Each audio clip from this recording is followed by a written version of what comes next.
position. There seems to me, however, to be an air of unreality about it, so I'd like to propose two theses for your comment, especially what I mean by that. So the first one is that if we care about the higher education of young Catholic men and women in this country, looking at Catholic universities is a mistake. Why? Because by a factor of about 10 to 1 now, Catholic men and women get the higher education they get outside that setting together.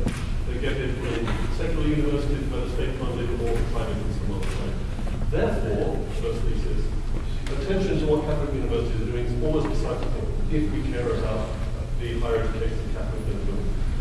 Second thesis, I rather think that it's now the case that non-Catholic universities are more hospitable to the Catholic intellectual life than Catholic ones are. And there's evidence for it. There's an increasing number of chairs of Catholic theology and Catholic studies at secular, non-Catholic universities, funded usually by gifts from faithful Catholics who want to see the need for the presence of the Church in these institutions. The reason why universities outside the Catholic sphere are now much more hospitable to this has to do with the decay of old secular services.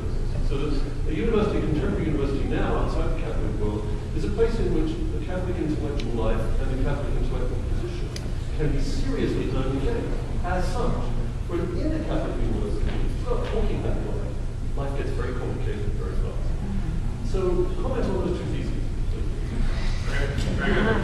Thank you. Everyone have a couple hours of time. There's a lot there. Well, I would say in terms of secular institutions providing access to Catholic studies programs and providing that, let me start first.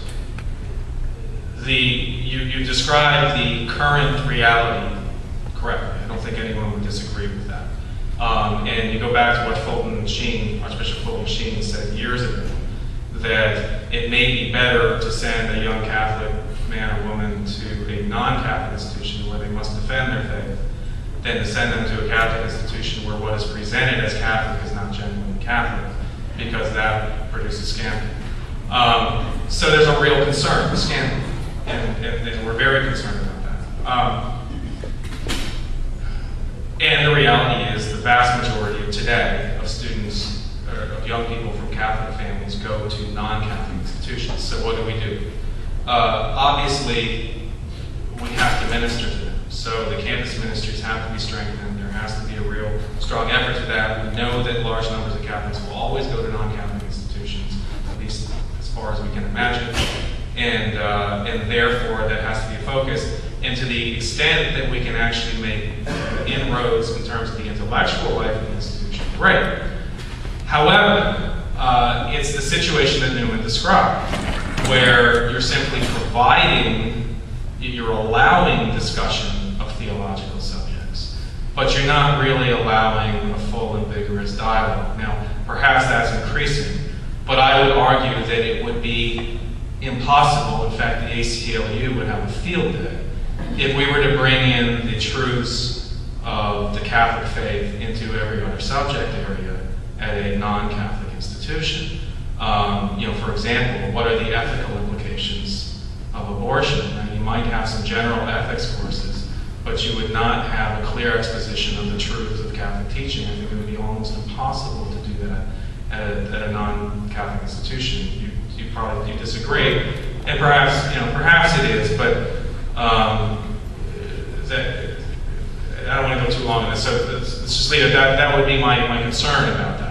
Perhaps it's possible, and I certainly would encourage people to make the effort. Secondly, there was that. What am I forgetting here? Well, the non-Catholic institutions typically now are more hospitable to a full-throated exposition of Catholic doctrine than Catholic institutions. Yeah, well, and that goes back to the case of I think. I don't know if that's quite true. I mean, you go to Notre Dame, Georgetown, Loyola, many of these schools that have a lot of problems, and there's still probably a lot more discussion and access to studying the genuine Catholic faith in those institutions than there is at almost any non-Catholic institution, at least at this point. But the problem is it's very difficult for students who are not wise to these things yet to know when they're getting genuine Catholic theology or not. I had 2 theology courses in my undergraduate education. One of them was from the priest who testified before the Massachusetts State Legislature that same-sex marriage was a necessity according to Catholic social teaching. This is, at the time, I wasn't quite sure where it was coming from. It was evident by the time the course had ended. It really confuses young people. So that's a real concern. Then again, at a genuine Catholic university, you would presumably have the certain controls, and this is why Newman talks about the necessity of the Church's involvement in Catholic institutions for their integrity. You would have those certain oversight and controls over theology and matters of faith and morals that you could never have at a non-Catholic institution. So I would guess that the same vagueness and uncertainty of studying Catholic things at non-Catholic institutions would come up, that you wouldn't really be certain whether these people are fully in line with Catholic teaching unless the bishops were to get serious about them and adopt them and try to provide students the ability to know them. So I'll leave that there. We're going to have to close off now because we have the 12:15 event coming up, and I'm sure Patrick will be around to answer questions if you'd just like to come up and ask more questions. Thank you very much.